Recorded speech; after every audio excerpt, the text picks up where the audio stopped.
Shubhra institute के YouTube channel में आपका स्वागत है। मैं गोपाल कुमार वर्मा, आपके अपने पसंदीदा YouTube channel Shubhra institute Chitra से।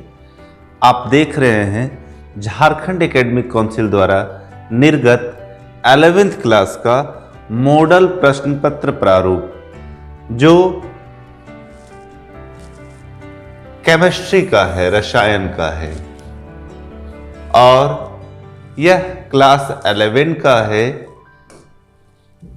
सेट 3। इसके पहले मैं आपको केमिस्ट्री का सेट 1 और सेट 2 का सॉल्यूशन दे दिया हूं, और यदि आपने उन दोनों सेटों को नहीं देखा है तो अवश्य मेरे चैनल पर जाकर दोनों सेट्स का सॉल्यूशन देख ले। तो हम चलते हैं झारखंड शैक्षणिक अनुसंधान एवं प्रशिक्षण परिषद रांची झारखंड, जो प्रथम सार्वधिक परीक्षा लेने वाला है, उसका सेट 3। इंस्ट्रक्शन क्या है इसके लिए? तो इंस्ट्रक्शन यह है कि इसमें कुल 35 प्रश्न है, जिसे आपको 1.5 घंटा के अंदर बना लेना है। अगर आप समय का पालन नहीं करेंगे तो आपका कुछ क्वेश्चन छूट जाएंगे। तो आइए इंस्ट्रक्शन को ध्यान में रखते हुए हम लोग क्वेश्चंस को सॉल्व करने में चलते हैं। इसमें कहा गया है कि सभी प्रश्नों के उत्तर अनिवार्य हैं। कुल 35 प्रश्न हैं। प्रत्येक प्रश्न के लिए एक एक अंक निर्धारित है। प्रत्येक प्रश्न के 4 विकल्प दिए गए हैं। सही विकल्प का चयन कीजिए और गलत उत्तर के लिए कोई भी अंक काटे नहीं जाएंगे। अगर बाय द वे किसी विद्यार्थी से कोई क्वेश्चन का आंसर गलत हो जाता है तो उसके लिए नेगेटिव मार्किंग नहीं है। हाँ, ये नहीं कि अगर नेगेटिव मार्किंग नहीं है तो कोई भी क्वेश्चन में टिक लगा के हम चले दिए, वैसा नहीं। आप कोशिश कीजिए कि 100% जो है मैं सॉल्यूशन सही दूं, और अगर ना जाने तो अंत में विकल्प आपके पास है, आप लगाकर चले आते हैं तो उसके लिए मार्क्स काटा नहीं जाएगा। चलते हैं क्वेश्चन 1 में। क्वेश्चन 1 है, which of the following compounds has same empirical formula as that of glucose. तो सबसे पहले हम लोगों को जानना होगा कि ग्लूकोज का फार्मूला क्या होता है। आंसर यहाँ पे हमने बताया है कि CH3COOH ये एसिटिक एसिड का फार्मूला है। तो ये कैसे ग्लूकोज का एम्पेरिकल फार्मूला है, मैं उस पर बात करूंगा। तो ग्लूकोज यहाँ पे C कितना है? C टोटल 2 है, C 2 है। H कितना है? 4। O कितना है? 2। अब हम इसमें 3 से गुना कर दे तो C6H12O6 ये किसका फॉर्मूला हो जाता है? ग्लूकोज का। तो मैं सीधे आंसर पे बात किया और इन सबों पर बात नहीं किया। तो ग्लूकोज का जो फॉर्मूला है C6H12O6 होता है, और C6H12O6 में 3 अगर कॉमन ले ले तो C2H4O2 होता है। अब C2H4O2 किस में है? चारों ऑप्शन में आप देख लीजिए। C2 इसमें है लेकिन H भी है लेकिन O नहीं है, और H ज्यादा है। इसमें भी उसी तरह का है, इस पे भी उसी तरह का O, इसमें 1 है। तो जो मैच किया वो आंसर जो है सो क्या है आपका? B है। उसके बाद the following quantum numbers are possible for how many orbitals. तो the following quantum numbers are possible for how many orbitals, इसमें कितने ऑर्बिटल्स होंगे? N3 है, L2 है, M2 है। तो इसमें जो ऑर्बिटल्स का संख्या होगा सो 1 होगा। तो ये क्वेश्चन नंबर 2 का जो ऑप्शन C है 1, वही उसका आंसर होगा। क्वेश्चन नंबर 3 में चलते हैं। Which has maximum number of atoms. अगर कोई विद्यार्थी हिंदी मीडियम का है और इंग्लिश थोड़ा कम समझता है तो उसे चाहिए कि क्वेश्चन को हिंदी और इंग्लिश दोनों में पढ़े और समझे, और जब संतुष्टि हो तब आंसर दे। कहता है इनमें से किसमें परमाणुओं की संख्या अधिकतम है, किसमें परमाणु की संख्या अधिक है। तो आप यहां देख लीजिए कि ऑप्शन ए में है 24 ग्राम ऑफ कार्बन, कार्बन का 12 होता है। तो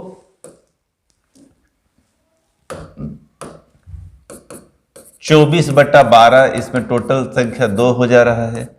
56/56 इसमें 1 हो जा रहा है। 27/27 इसमें 1 हो जा रहा है, 108/108 जो है सो इसमें 1 हो जा रहा है। तो ये जो है सो इसका करेक्ट आंसर है। ये ट्रिक है आपको पकड़ने का कि मैक्सिमम नंबर ऑफ आटम्स किस में अधिक होगा, तो इसमें होगा ऑप्शन ए में 24 ग्राम ऑफ कार्बन। अगला क्वेश्चन है the total number of atoms present by the compound CuSO4 into 5H2O। यौगिक CuSO4 into 5H2O में कुल परमाणुओं की संख्या कितना है, मतलब इसमें कितना परमाणु है, नंबर ऑफ आटम्स खोज रहा है। तो यहां ध्यान दे दीजिए, Cu का 1, S का 1, O का 4, H का 10 और O का 5 से इसको गुना किया तो 5। तो टोटल हो गया आपका 4 दूनी 6 और 10, 16 और 5 21। तो इसका आंसर जो है सो बी हो गया 21। फिर से इसको समझ लीजिए, नंबर ऑफ आटम्स पूछ रहा है, इसमें कितना है, तो Cu 1 है, सल्फर 1 है, ऑक्सीजन 4 है, हाइड्रोजन 5 दूना 10 है और ऑक्सीजन यहां 5 से इसको गुना करेगा तो 5, तो टोटल 21। क्वेश्चन नंबर 5 में चलते हैं। क्वेश्चन नंबर 5 कहता है group 2A elements are called. पिछले वीडियो में मतलब सेट 2 में मैंने पी ब्लॉक के 6 ग्रुप्स के बारे में बताया और उसमें बताया था कि ग्रुप 13 को क्या बोलते हैं, 14 को क्या बोलते हैं, 15 को क्या बोलते हैं, 16 को क्या बोलते हैं, 17 को क्या बोलते हैं, 18 को क्या बोलते हैं। मैं एक बार आपको फिर से याद दिलाना चाहूंगा कि 1 को एल्केली मेटल बोलते हैं, 2 को एल्केलाइन अर्थ मेटल बोलते हैं। तो यहां पर तो ग्रुप 2 के बारे में पूछ रहा है तो एल्केलाइन अर्थ मेटल हो गया, ठीक है। ट्रांसेशन मेटल्स किसको कहते हैं, तो ट्रांसेशन मेटल डी ब्लॉक एलिमेंट्स को बोलते हैं, डी ब्लॉक एलिमेंट्स को।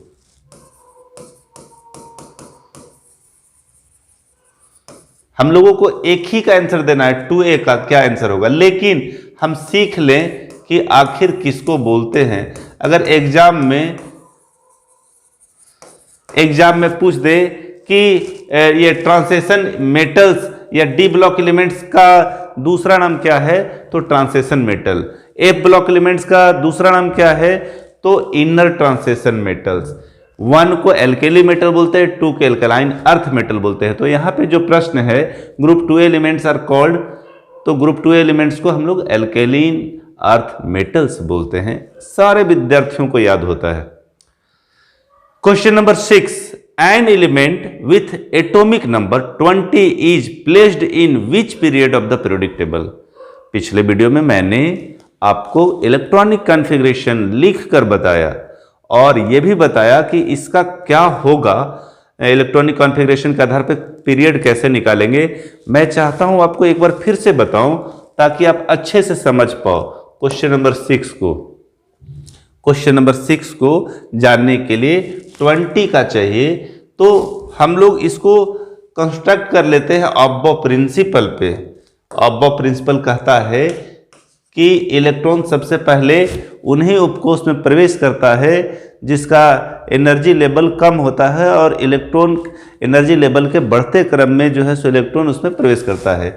1s, उसके बाद 2s, 2p, 3s, 3p, 3d, 4s, 4p, 4d, 4f, 5s, 5p, 5d, 6s, 6p, 6d, 7s,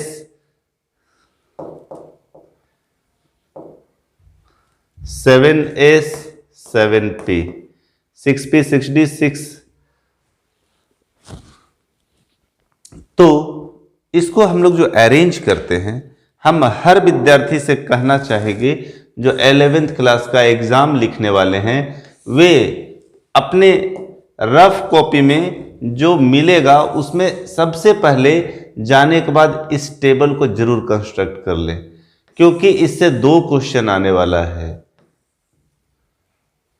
ये टोटल 118 एलिमेंट का कॉन्फ़िगरेशन को बतलाता है।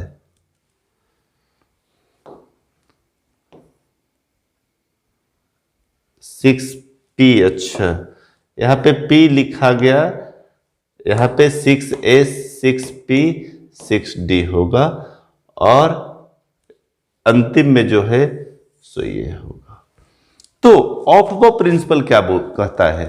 सबसे पहले फर्स्ट एरो को लिखेंगे 1S को, फिर 2S को, फिर तीसरा एरो को 2P को, 2P के बाद 3S को, 3S के बाद 2P 3S first line, second line first ये, सेकेंड लाइन में ये, थर्ड में ये दोनों, थर्ड लाइन में 4 में 3P 4S, 4 चौथा लाइन में है, यहाँ 1 2 3 4, पांचवा लाइन में क्या है तो 3D 4P 5S, ये पांचवा लाइन में है आपका। छठा लाइन में है 4D 5P 6S, ऐसे डॉट डॉट डॉट।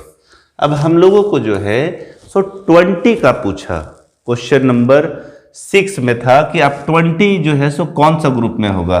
आप इसकी मदद से 118 तत्वों का आप ग्रुप पता कर सकते हैं, उसका पीरियड पता कर सकते हैं, ग्रुप और पीरियड में उसका क्या पोजीशन है वो पता कर सकते हैं। 20 जो कैल्शियम का हुआ करता है,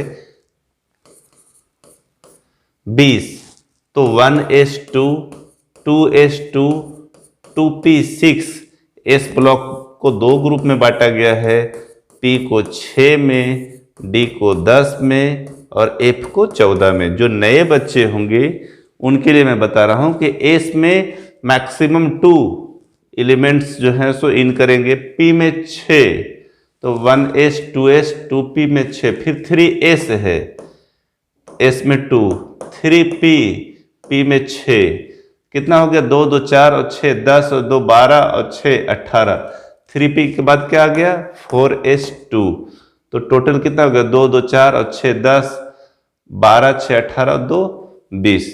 तो ये है जो 20 है वो फोर्थ एस ब्लॉक का दूसरा पोजीशन में है और चौथा पीरियड में है। कितना पीरियड में है? चौथा पीरियड में।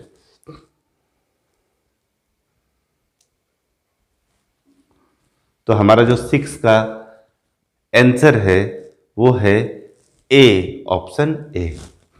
पूछ रहा था an elements with atomic number 20 is placed in which period of the periodic table. तो इसका आंसर जो है सो क्या हो गया? ए हो गया। इस क्वेश्चन का जो आंसर हो गया सो ए हो गया। अब हम लोग इस 20 के अलावा कोई भी तत्व दे दे, कोई भी एलिमेंट का एटॉमिक नंबर दे दे, तो उसका हम लोग जो है सो आराम से पीरियड निकाल सकते हैं। कब? जब अभी अभी जो हमने आपको बताया उस प्रोसेस को आप याद रखेंगे तब। Question number 7, the total number of ions present in 111 gram 111 gram of CaCl2 is. कहता है कि द टोटल नंबर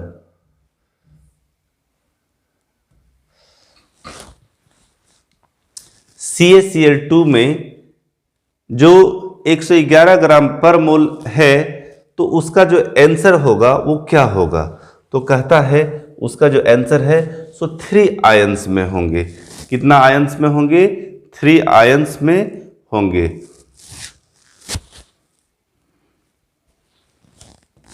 ये देखिए ये दिया है, the correct option is C, 3 mole जिसमें भी होगा।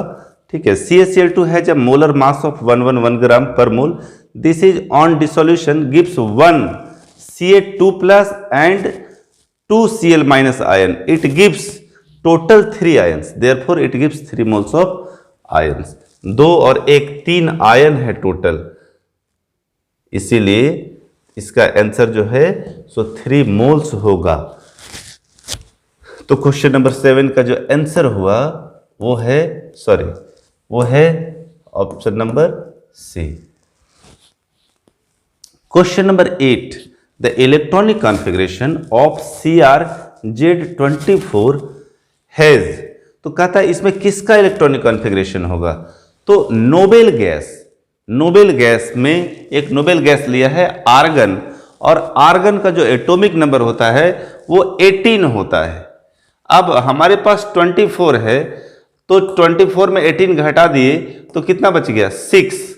तो 6 किस में आ रहा है वो देखना है, और साथ में ये देखना है कि क्या कॉन्फ़िगरेशन में ये जो है वो सही है या नहीं। इसमें भी 4 2 6, 5 1 6, 6 और 0, इसमें भी 6। तो हम लोग तुरंत का तुरंत अभी अभी जो हम लोगों ने पढ़ा उस पे चले जाते हैं और बात करते हैं कॉन्फ़िगरेशन पे। 24 का हम लोगों को निकालना है। अभी किसका निकालना है? 24 का, CU का 24।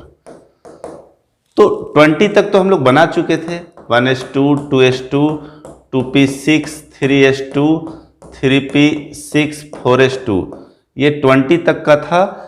4s2 जो आया था कहाँ गया? 4s2 ये यहाँ तक हम लोग स्केच किए।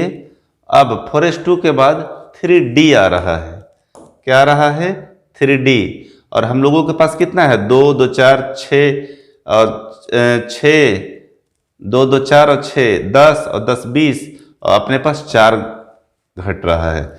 तो अंतिम में जो आया वो क्या है? 3D4 और 4s2 आया। लेकिन ये एक्सेप्शन का है, इसका S ब्लॉक का एक इसमें चला जाता है, ये एक्सेप्शन में है, आपको याद रखना होगा। तो इसका जो एक्साइटेड स्टेट का जो कॉन्फ़िगरेशन होगा 2p6 3s2 3p6, S block का एक इलेक्ट्रॉन इसमें चलाता है 4s1 3d5। तो ये जो है ये आर्गन का इलेक्ट्रॉनिक कॉन्फ़िगरेशन हो गया। किसका? आर्गन का। और आर्गन के बाद जो 2 मिला हम लोगों को वो कॉपर का। तो आप देखेंगे 4s1 3d5 किस में है? 4s1 3d5 किस में है? 4s1 3d5 इसमें है। क्वेश्चन नंबर 8, एकदम सटीक आपको जानकारी होना चाहिए। हर विद्यार्थी का ये अधिकार है कि वो हर क्वेश्चन का आंसर अच्छे से समझे, सिर्फ टिक ना लगा ले। ये हमने ऑब्बो प्रिंसिपल के बाद बहुत सारे क्वेश्चंस को क्लास में और ये अपने यूट्यूब चैनल में बताया था कि बहुत सारे एलिमेंट्स ऐसे हैं जो ऑब्बो प्रिंसिपल के एक्सेप्शन में हैं, जिसमें CU भी है, CR भी है, ठीक है, क्रोमियम भी है। हमने वहाँ CU लिख दिया। क्रोमियम जो 24 का है, इलेक्ट्रॉनिक कॉन्फ़िगरेशन उसी का है। तो 3D5 और 4s1 यही इसका जो है सो रियल इलेक्ट्रॉनिक कॉन्फ़िगरेशन आ रहा है, जिसको मैंने कंस्ट्रक्शन कर बताया। अगला क्वेश्चन है question number 9, the maximum number of electrons in a subshell for which L = 3 is. तो इसमें L 3 है, तो नंबर ऑफ N जो है सो टोटल नंबर L 3 होगा, तो टोटल नंबर इसका 4 हो जाएगा। और कह रहा है कि इसमें मैक्सिमम नंबर ऑफ इलेक्ट्रॉन्स कितना हो सकता है? तो टोटल 3 और 4, टोटल जो है सो संख्या सबसेल का हो गया 7। और एक सबसेल में हम लोग पढ़े हैं, इस तरह का पढ़े होंगे कि Hund rule of maximum multiplicity में पढ़े थे, स्पिन क्वांटम नंबर में पढ़े थे कि एक ऑर्बिट में 2 इलेक्ट्रॉन रह सकते हैं। तो इस प्रकार अगर 7 है यहाँ पे टोटल, तो नंबर ऑफ इलेक्ट्रॉन्स जो है सो टोटल 14, 7 दूनी 14 है। तो इसका आंसर जो है सो A हो जाएगा क्वेश्चन नंबर 9 का। अच्छा क्वेश्चन है आगे भी, क्वेश्चन नंबर 10 में चलते हैं हम लोग। The most electronegative elements of the periodic table is. बढ़िया क्वेश्चन है। फिर से मैं आपको ध्यान दिलाना चाहूंगा कि आवर्त सारणी में एटॉमिक रेडाई आपको याद रखना है। क्या याद रखना है? Atomic radii. एटॉमिक रेडाई में क्या याद रखें हम? एटॉमिक रेडाई में याद रखें कि ऊपर से नीचे आने पर और राइट से लेफ्ट आने पर, up to down, right to left आने पर एटॉमिक रेडाई का मान जो है सो बढ़ता है। बाकी सभी इलेक्ट्रोनेगेटिविटी, इलेक्ट्रॉन गेन एंथैल्पी इसका सब ऑपोजिट होता है, मतलब डाउन टू अप जाएंगे तो इंक्रीज करेगा और लेफ्ट टू राइट जाएंगे तो इंक्रीज करेगा। लेकिन एटॉमिक रेडाई ऐसे में इधर अप से डाउन इंक्रीज करता है और राइट से लेफ्ट इंक्रीज करता है। तो इस कंडीशन में पूछ रहा है कि फ्लोरीन, ऑक्सीजन, सल्फर और आयोडीन में कौन ज्यादा इलेक्ट्रोनेगेटिव होगा। तो हम जानते हैं इलेक्ट्रोनेगेटिव एलिमेंट जो चारों में हम लोगों को चुनना है, ये A17 ग्रुप का फर्स्ट मेंबर है, ऑक्सीजन 16 ग्रुप का फर्स्ट मेंबर है, आयोडीन जो है सो 17 ग्रुप का, फ्लोरीन, क्लोरीन, ब्रोमीन, आयोडीन ये चौथा ग्रुप 17 ग्रुप का फर्स्ट में है, 16 ग्रुप का फर्स्ट एलिमेंट है और ये 17 ग्रुप का 4 मेंबर है। सल्फर ऑक्सीजन के बाद जो है सो सल्फर है, ऑक्सीजन के बाद जो है सो क्या है, सल्फर। ये 16 ग्रुप का ये दूसरा पोजीशन में है। तो आप देख लीजिए 17 में सबसे ऊपर कौन है, ये है, और सबसे इधर कौन है, तो फ्लोरीन है। अगर हम ये 13, 14, 15, 16, 17, 18 अगर और ज्यादा हम क्लियर करना चाहे, आपको ध्यान दिलाना चाहे, तो आप देख लीजिए बोरॉन, कार्बन, नाइट्रोजन, ऑक्सीजन, ये फ्लोरीन और इधर है नियॉन। ऑक्सीजन के नीचे सल्फर है, ऑक्सीजन के नीचे सल्फर है, और आयोडीन, फ्लोरीन, क्लोरीन, ब्रोमीन और आयोडीन यहाँ पे है। तो हमने आपको बताया, खूब बढ़िया से ध्यान दीजिएगा बाबू, इस पर हर बार क्वेश्चन आना है। सिर्फ आपको एटॉमिक रेडाई याद रखना है और कुछ याद नहीं रखना है। फिर से मैं दोहरा रहा हूं, ऊपर से नीचे और राइट से लेफ्ट आने पे ये इंक्रीज करता है, बाकी सब डिक्रीज करता है। तो इंक्रीज, ये नीचे से इंक्रीज किया, अब ऊपर से डाउन, अप से डाउन। अब देख लेते हैं राइट से लेफ्ट। अब इसको देखते हैं कि इलेक्ट्रोनेगेटिविटी के बारे में पूछ रहा है। तो इलेक्ट्रोनेगेटिविटी में जो है सो लेफ्ट से राइट जाएगा तो इंक्रीज करेगा। कौन? इलेक्ट्रोनेगेटिविटी। इलेक्ट्रोनेगेटिविटी तो इधर से उधर जा रहा है तो ये आ रहा है, नीचे से ऊपर जाएगा तो इंक्रीज करेगा, तो ये आ रहा है।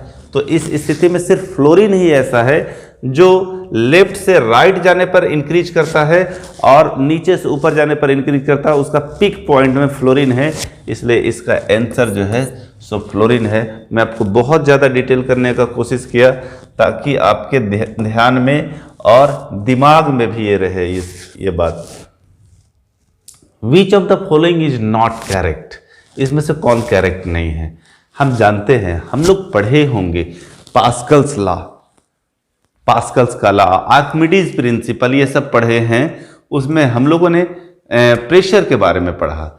एटीएम एटमॉस्फेरिक प्रेशर होता है जो Hg के लिए भी है, टॉर्क के लिए भी है, बार के लिए भी है। लेकिन पास्कल का ये मात्रक होता है, पास्कल का ये जो है सो पास्कल जो है सो मात्रक होता है, और इसमें एटीएम ये जो है सो इसके लिए करेक्ट नहीं होता है।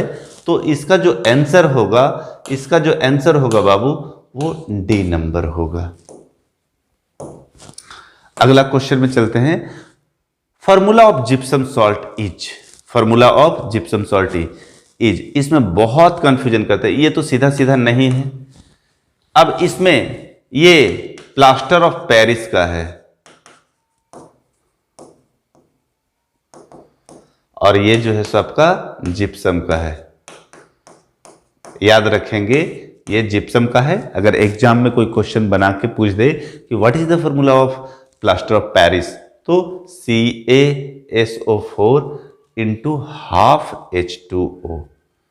क्वेश्चन नंबर 13 में चलते हैं। विच of the following pairs contain gaseous heavier than N2, तो कौन सा ऐसा गैस है जो N2 से हैवी है? ड्राई एयर और SO2 ये बिल्कुल लाइट होता है। हीलियम और H2, हीलियम भी लाइट गैस होता है, यहाँ भी हीलियम दे दिया है, ये दोनों लाइट हैं। और आपको मालूम होगा कि हम लोग जो है सो श्वास के रूप में ऑक्सीजन के साथ हीलियम लेते हैं तो पेनफुल इफेक्ट जो होता है सो नहीं होता है। ये हल्का गैस के रूप में जाना जाता है, ड्राई एयर बोल दिया, ये भी हल्का हो गया। तो हैवियर देन जो होगा सो CO2 और SO2 होगा। क्वेश्चन नंबर 13 का जो ऑप्शन है सो ए होगा। क्वेश्चन नंबर 14 में चलते हैं। क्वेश्चन नंबर 14 में चलते हैं। कह रहा है CaC2 react with water to give calcium carbide. यदि वाटर से रिएक्शन करेगा तो क्या बनाएगा? तो CaC2 आप पढ़ेंगे एल्कीन के प्रिपरेशन में। एल्कीन जिसका फार्मूला CnH2n-2 होता है, उसका पहला मेंबर एल्कीन होता है, ठीक है। उसी के प्रिपरेशन में पढ़ेंगे कि CaC2 जो है सो H2O के साथ अभिक्रिया करके क्या बनाता है? तो C2H2 बनाता है, साथ में CaOH का होल 2 बनाता है। तो इसका जो आंसर है सो एसिटिलीन है। एसिटिलीन का दूसरा नाम होता है इथाइन। क्या नाम होता है? इथाइन। अभी अभी हमारे यहाँ क्लास में, हमारे कोचिंग क्लास में जो बच्चे पढ़ रहे हैं, ऑर्गेनिक केमिस्ट्री स्टार्ट किए हैं, एसिटिलीन जो है सो इसका कॉमन नेम है और इथाइन इसका IUPAC नेम है। और यही इथाइन जो है सो बनता है जिसका फार्मूला C2H2 है, जो कैल्शियम कार्बाइड और वाटर के रिएक्शन से बनता है। अगला क्वेश्चन है question number 15। What is the volume occupied by 8.8 gram of CO2 at 31.1 degree and 1 bar pressure R equal to दिया हुआ है, तो क्या होगा? वॉल्यूम दिया हुआ है, टेम्परेचर दिया हुआ है, प्रेशर दिया हुआ है। तो हम लोग ये वॉल्यूम और प्रेशर में रिलेशन पढ़े थे, और वो रिलेशन जो है सो हम लोग पढ़े हैं ये बॉयल्स लॉ में। वो रिलेशन जो है सो हम लोग किस में पढ़े हैं? बॉयल्स लॉ में। और इसका जो आंसर है 5.05 है। कितना है? 5.05 है। और ये बॉयल्स लॉ के ही नियम पे बनेगा। बॉयल्स लॉ में हम लोग पढ़े थे, थोड़ा आप ध्यान देंगे।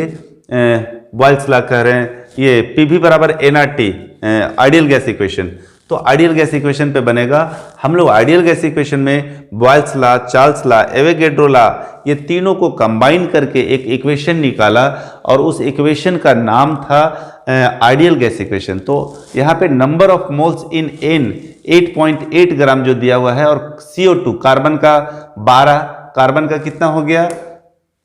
कार्बन का जो है सो 12 होता है, और ऑक्सीजन का 16 × 2, तो 12 + 16 दूना 32, टोटल जो है सो 44 हो गया। तो 8.8 को हम 44 से जब डिवाइड करेंगे तो आ जाएगा 0.2। The volume occupied is V। हम लोगों को we have to find volume, तो V बराबर nRT/P। तो n जो है सो हम लोगों को मिल गया 0.2, R मिल गया है, R गिवन है 0.0083 इंटू ये टेम्परेचर यहाँ पे ध्यान देंगे आप। यहाँ टेम्परेचर जो है सो 31.1 डिग्री सेंटीग्रेड है, और सेंटीग्रेड को केल्विन में चेंज करने के लिए 273 इसमें हम लोग जो है सो जोड़ते हैं। तो 31.1 जब दोनों को जोड़ देंगे तो आ जाएगा 304.1 केल्विन, और ये केल्विन में यहाँ पे हम लोगों को मिला है।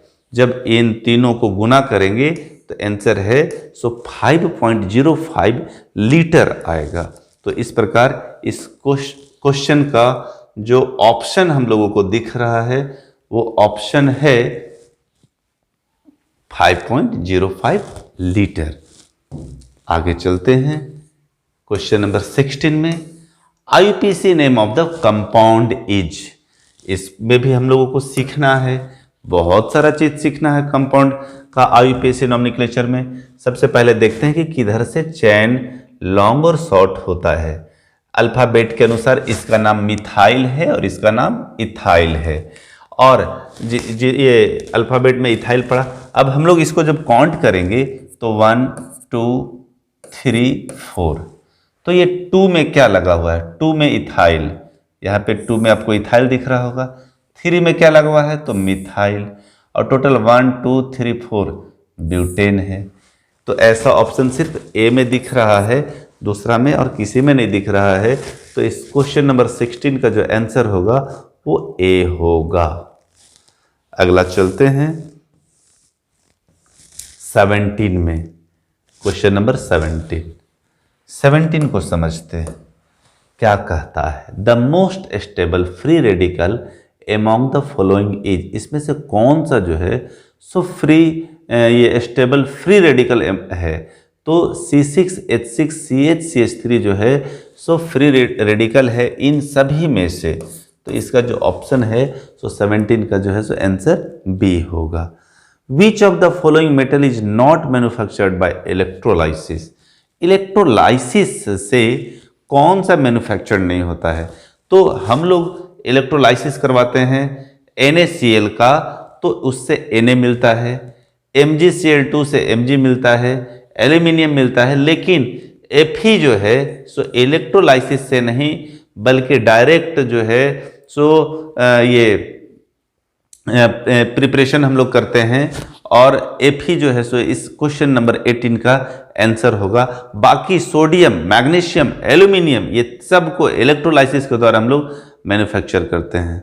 अगला क्वेश्चन 19 नंबर, ये बहुत सारा ऑप्शन की आवश्यकता नहीं है, यहाँ दिख रहा है ये CH triple bond C CH double bond CH2 कह रहा है ये कौन सा हाइब्रिडाइजेशन है। हाइब्रिडाइजेशन में आप देखिए यहाँ पे ये इस बॉन्ड के साथ देख लीजिए, यहाँ CH जो है सो sp को इंडिकेट कर रहा है और ये CH2 जो है सो sp2 को इंडिकेट कर रहा है। ये CH sp को और ये sp2 को इंडिकेट कर रहा है। 19 नंबर को जो आंसर होगा सो आंसर ए होगा, sp2 हाइब्रिडाइजेशन। अगला क्वेश्चन में चलते हैं, question number 20। When washing soda is heated, हाल फिलहाल में अभी हम लोगों ने इस ब्लॉक एलिमेंट्स को पढ़ा और सारे विद्यार्थी जो लगभग क्लास में पढ़ते हैं उन्होंने केमिकल रिएक्शन में पढ़ा भी होगा, और जो नए हैं उन लोगों को जानना चाहिए कि वॉशिंग सोडा को जब हम लोग हीट करते हैं तो वेपर प्रेशर वाटर वेपर जो है सो रिलीज्ड होता है। अगला क्वेश्चन है क्वेश्चन नंबर डी, इसका जो है सो आंसर हो गया। Number of atoms of oxygen present in 10.6 gram Na2CO3 will be, कहता है कि कितना नंबर जो है सो इसमें जो है सो प्रेजेंट होगा। तो क्वेश्चन है हमारा ये, और ये इसका कैलकुलेशन है, उसको हम लोग देखते हैं।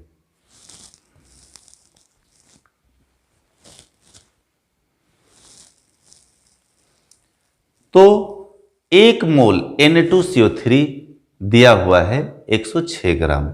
Moles in 10.6 gram of Na2CO3 is equal to 106, 10.6 by 106।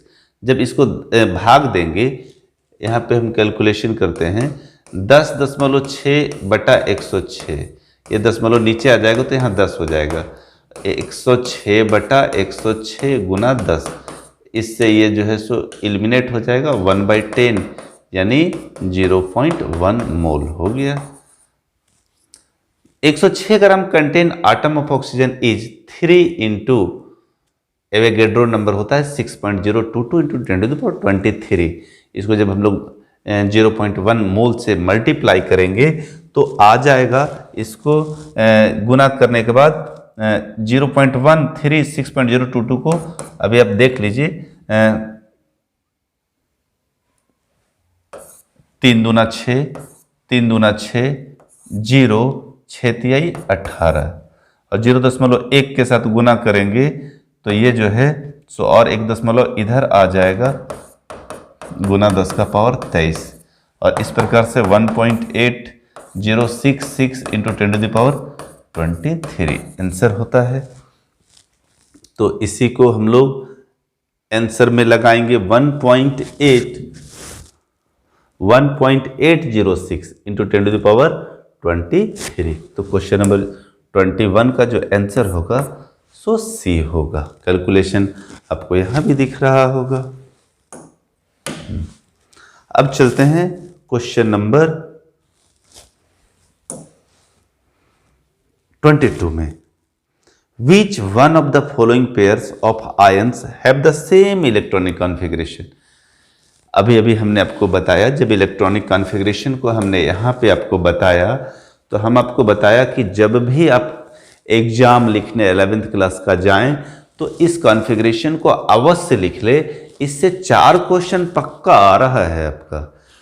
हमने इस पे एक क्वेश्चन सॉल्व किया, ये क्रोमियम का था, ये 24 का हमने सॉल्व किया, और अभी हम लोगों को मिला है ये क्वेश्चन जिसका सॉल्यूशन आपको मैं यहीं पे बता देना चाहूँगा, ठीक है, वो भी काफ़ी आसान तरीके से। क्वेश्चन नंबर 22 आप यहाँ ध्यान दें बस और समझने का कोशिश करें।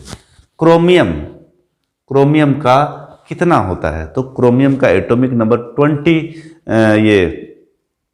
24 होता है। 24, तो 24 में 3 दे चुका है, तो क्रोमियम का कितना हो गया? 21। Fe का कितना होता है? तो Fe का 26, तो 26 में ये 3 दे चुका है, तो 26 में 3 दे दिया तो 23। Fe का 26 होता है, 26 में 3 दे दिया है तो 23। मैग्नीज का 25 होता है, 25 में 2 दे दिया है तो कितना हो गया? 23। Fe का फिर आ गया 26 होता है एटॉमिक नंबर, 3 दे चुका है तो 23। कोबाल्ट का CO का हम लोग देख लेते हैं, 27 होता है, 27 में 3 चला गया, 3 किसी को दे चुका है, डोनेट कर चुका है, तो ये 24। SC का 21 होता है, 21 में 3 चला गया तो 18। क्रोमियम का अभी हम लोग एक पढ़े थे, 24 होता है, 24 में 3 चला गया तो 21। आप देख लो भैया किस में है सेम इलेक्ट्रॉनिक कॉन्फ़िगरेशन, कौन सा एलिमेंट सेम इलेक्ट्रॉनिक कॉन्फ़िगरेशन दे रहा है। मैं पिछले वीडियो में और इलेक्ट्रॉनिक कॉन्फ़िगरेशन में आपको ये बताया था कि मैं अपने YouTube चैनल पे इलेक्ट्रॉनिक कॉन्फ़िगरेशन का एक स्पेशल वीडियो दिया हूँ। उस स्पेशल वीडियो में मैंने सिर्फ इलेक्ट्रॉनिक कॉन्फ़िगरेशन पे बात किया हूँ, उसके आयन्स पे बात किया हूँ कि अगर पावर में इतना प्लस आयन रहे, माइनस आयन रहे तो क्या करेंगे, और मैं उस समय स्पष्ट बताया था कि इस पे एक क्वेश्चन आने वाला है। आपको वीडियो नंबर 1 यानी set 1 chemistry, set 2 chemistry, set 3 chemistry में भी ये दिख गया कि इस तरह का क्वेश्चन आ रहा है और आया। क्वेश्चन नंबर 24 में चलता हूं। क्वेश्चन नंबर 24 है the ratio of radii of first orbits of HHe and Li2 plus is. H का रेशियो पूछ रहा है ना, तो हाइड्रोजन का 1 हो गया, हीलियम का 2 हो गया और लिथियम का 3 हो गया। तो इन सबों को रेशियो अगर निकालना है तो 6 का एलसीएम ले लेते, 3, 2 और 1 का एलसीएम 6 हो जाता है, तो 6/1, 6/2, 6/3, तो 6:3:2, 3 दूना 6, तो इसका जो आंसर है सो बी होगा। अगला क्वेश्चन रेशियो पर ही है। The ratio of number of moles of solute to the total number of moles in solution is called. पिछले वीडियो में सेट 2 में मैं ये क्वेश्चन था मोलारिटी पे, उस समय भी हमने बताया कि मोल फ्रैक्शन में बाबू हम लोग पढ़ते हैं XA बराबर NA/NA प्लस NB, और XB बराबर पढ़ते हैं NB/NA प्लस NB, और पढ़ते हैं नोट में आपको, आप यहाँ के स्टूडेंट होंगे तो आपको बताए होंगे XA प्लस XB = 1। हमने प्रूफ किया है बजाते अपने YouTube चैनल में। ये सब जो मैं आपको बता रहा हूँ, तो ये जो डेफिनेशन है सो मोल फ्रैक्शन का है, और क्वेश्चन नंबर 20 का जो आंसर होगा वो आंसर सी है। आगे चलते हैं। मैं पूरा चाहता हूँ कि क्लियर करके बताऊं, ताकि एक क्वेश्चन के साथ कई क्वेश्चन आपका जुड़े और बने। क्वेश्चन नंबर 25 में आप देख रहे हैं, क्वेश्चन नंबर 25 में आप देख रहे हैं No two elements electrons in an atom can have same set of all the four quantum number each. Hund's rule, Aufbau rule, Pauli's exclusion principal.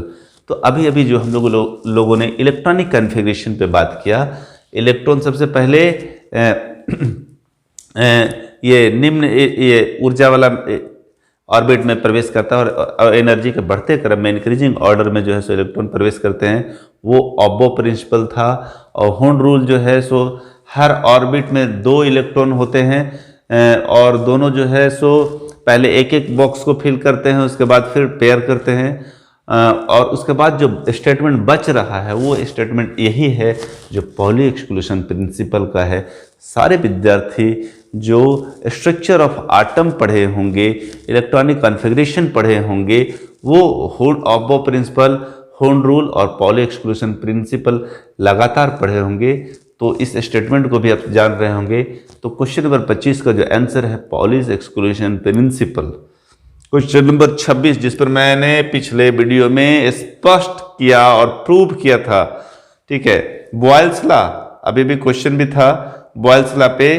Boyle's law जो है सो V प्रोपोर्शनल 1/P, तो ये किस में रिलेशन हो गया, volume में और प्रेशर में।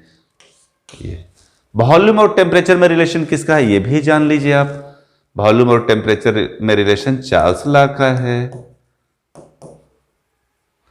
प्रेशर और टेम्परेचर में किसका रिलेशन है, तो प्रेशर और टेम्परेचर P और T, वॉल्यूम और नंबर ऑफ मोल्स, ये तो एवोगैड्रो का हो गया, एवोगैड्रो। और प्रेशर और टेम्परेचर का जो रिलेशन है P और T का, तो गे-लुशाक-लॉ, वेरी गुड, गे-लुशाक-लॉ। तो एग्जाम में बॉयल्स लॉ के जगह पे बाबू चार्ल्स लॉ आ सकता है। तो volume temperature relation, Gay Lussac law pressure temperature relation, और वॉल्यूम और नंबर ऑफ मोल्स का जो है सो एवोगैड्रो नंबर का रिलेशन है।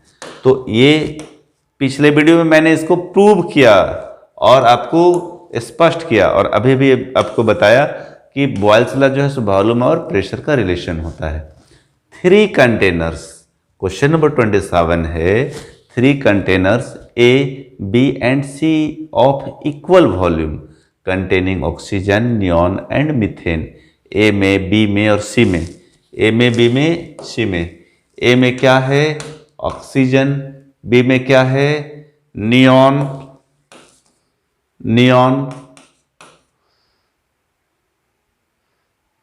और C में क्या है, मीथेन, मतलब CH4। Same temperature and pressure, same और टेम्परेचर और प्रेशर दिया जा रहा है। The increasing order of their masses is, तो किसका मास जो है तो हम लोगों को अगर उसमें टेम्परेचर और प्रेशर दिए तो इसके इंक्रीजिंग ऑर्डर में अरेंज करना है। तो ऑब्वियसली ऑक्सीजन का सबसे अधिक होगा, नियॉन का उसके बाद होगा और मीथेन का उसके बाद। तो ये 4 में जो ऑप्शन है यहाँ पे यही सेम चीज लिखा हुआ है, ए बड़ा, बी उससे बड़ा और सी उससे बड़ा, ठीक है। वो ये हमने बताया ए ग्रेटर बी ग्रेटर सी, ए जो है सो बी से बड़ा है, बी जो है सो सी से बड़ा है। तो इसका जो ऑप्शन होगा सो ऑप्शन सी होगा। क्वेश्चन नंबर 28 देखिए, फिर इलेक्ट्रॉनिक कॉन्फ़िगरेशन पे क्वेश्चन नंबर 4 है, 28वां नंबर। मैंने बोला कि इलेक्ट्रॉनिक कॉन्फ़िगरेशन पे बाबू 4 क्वेश्चन आना है। 3 क्वेश्चन तो आपने देखा, एक 20 का था, एक CR का था, एक ऊपर Fe और किसका जो इलेक्ट्रॉनिक कॉन्फ़िगरेशन सेम करने का था, और फिर ये क्वेश्चन आ गया K+ ion is iso electronic with K+। तो पोटेशियम का कितना होता है 29, एक K+ है, क्या है यहाँ K+। तो पोटेशियम का कितना होता है 29, K+ का कितना हो गया 18, और ये 18 किसका है, तो नोबेल गैस में आर्गन का है। तो इसका answer D. Which of the following is not an electrophile, तो Cl+ एक दे चुका है, तो 16 होता है, तो इसका कितना हो गया 15। ये एक ले चुका है, ये कंप्लीट फुलफिल है। और ये इलेक्ट्रोफाइल नहीं हो सकता है क्योंकि ये कंप्लीट फुलफिल है, ये किसी से ले चुका है। इसके पास 2 घट रहा है, ये इसको पूरा का पूरा दे दिया है, इसके पास 1 था वो, और ये, तो इसका जो आंसर होगा सो इलेक्ट्रोफाइल के लिए यही बी ऑप्शन होगा। अगला क्वेश्चन नंबर 30 जो कि काफी सिंपल है। Hetero electrolytic cleavage of CX bond में result in the formation of. आप एस ब्लॉक के बाद जब ऑर्गेनिक केमिस्ट्री पढ़ेंगे, ऑर्गेनिक केमिस्ट्री में जब आप लोगों ने नॉमेनक्लेचर पढ़ा, नॉमेनक्लेचर के बाद हम लोग प्रिपरेशन पढ़ेंगे एल्केन का, अल्कीन का, अल्काइंस का। तो बहुत सारा प्रिपरेशन जब पढ़ेंगे उसमें हम लोग पढ़ेंगे हेट्रोलाइटिक क्लीवेज, तो उसमें मिलेगा कि कार्बोकेशन जो है सो हेट्रोलाइटिक क्लीवेज करता है। और इसका जो 30 का जो आंसर होगा सो बी नंबर का होगा। कौन सा होगा? बी नंबर का। अब चलते हैं 31 में, ठीक है। और फिर से मैं आपको पुनः बताऊं कि पिछले सेकेंड केमिस्ट्री के सेट सेकेंड में मैंने बहुत सारा चीज को क्लियर किया था। और यहाँ पे है कि आयोनाइजेशन एनर्जी में कौन सा जो है सो इंक्रीजिंग ऑर्डर में होगा, कौन सा सिस्टम को हम लोग लिखे। तो अभी अभी हमने आपको बताया था एटॉमिक रेडाई पे इलेक्ट्रोनेगेटिविटी के लिए। तो फिर से चले आते हैं वही सिस्टम में। हमको सिर्फ और सिर्फ हमेशा याद रखना है कि एटॉमिक रेडाई रखेंगे तो सारा याद होगा। एटॉमिक रेडाई ऊपर से नीचे अप टू डाउन आने में इंक्रीज करता है और राइट से लेफ्ट आने में इंक्रीज करता है। एटॉमिक रेडाई हम हमेशा जब भी कोई क्वेश्चन बता रहे हैं तो इसी पे बता रहे हैं। वो क्यों? क्योंकि एटॉमिक रेडाई ऊपर से नीचे आने में और राइट से लेफ्ट आने में और अप से डाउन होने में इंक्रीज कर रहा है। क्या कर रहा है? इंक्रीज। तो हम लोगों को क्या निकालना है? यहाँ पे आयोनाइजेशन एनर्जी के बारे में बताना है। तो आयोनाइजेशन एनर्जी तो एटॉमिक रेडाई का सब ऑपोजिट होता है। अप टू डाउन, डाउन से अप जाएंगे तो इंक्रीज करेगा और लेफ्ट से राइट जाएंगे तो इंक्रीज करेगा। कौन? Ionization energy. हम लोगों को क्या बताना है? डिक्रीजिंग ऑर्डर में। तो डिक्रीजिंग ऑर्डर में जब आप अरेंज करेंगे एलिमेंट को, यहाँ पर CB और BE LI है, तो इन लोगों को हम लोग आसानी से अरेंज कर सकते हैं। यहाँ स्पेस देकर कार्बन कहाँ पे होगा? तो कार्बन ये boron, methane, ethane, propane, butane, pentane, hexane, heptane, octane, नोनेन, hydrogen, helium, lithium, beryllium, borane, carbon 6 number में है। कहाँ पे है? 6 नंबर में। 1 2 3 4 5 6 कार्बन जो है सो यहाँ पे है 6ठा नंबर में। छठा बोले तो ये S ब्लॉक, P ब्लॉक का ग्रुप 13 बोरान कार्बन ग्रुप 13 में चले 1 2 ये S ब्लॉक में आ गया और 13 14 15 16 17 18, ठीक है, इसी पे है। तो कार्बन आपका 16 नंबर में हो गया। बी बोरॉन जो है सो 13 नंबर में हो गया। B E hydrogen, helium, lithium, beryllium जो है सो यहाँ पे हो गया। और लिथियम 3 नंबर में हो गया।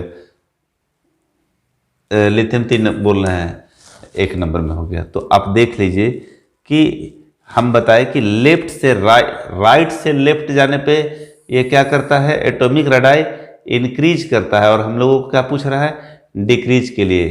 तो डिक्रीज जब करेगा सो कौन करेगा? पहले कार्बन, फिर बेरिलियम, फिर बीई, फिर Le। तो ये बड़ा, फिर ये बड़ा, फिर ये बड़ा। तो कौन सा ऑप्शन आ जा रहा है? ए नंबर। ठीक है, थोड़ा सा इसको आसानी से समझिएगा और कोशिश कीजिएगा कि इस तरह का कोई क्वेश्चन रहे तो हम उसको आसानी से बना पाए। मैं पुनः एक बार इसको समझाना चाहूँगा।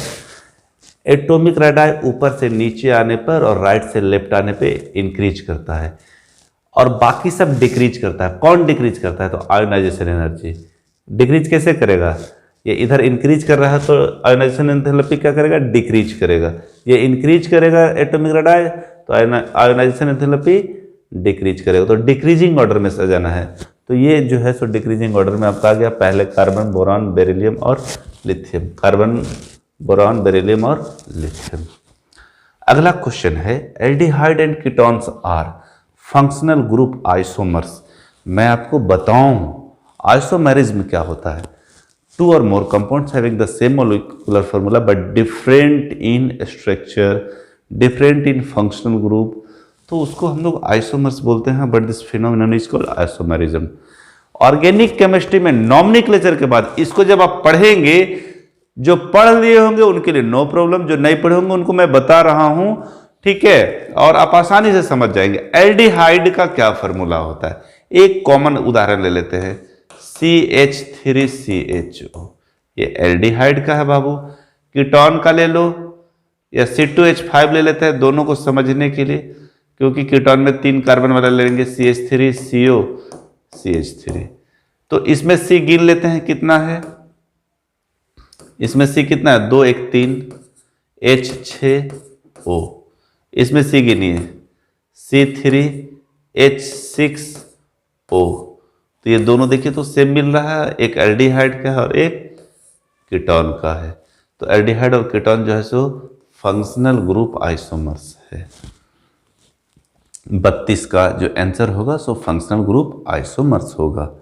क्वेश्चन नंबर 33 में देखिए आ गया ना, फिर से वही क्वेश्चन।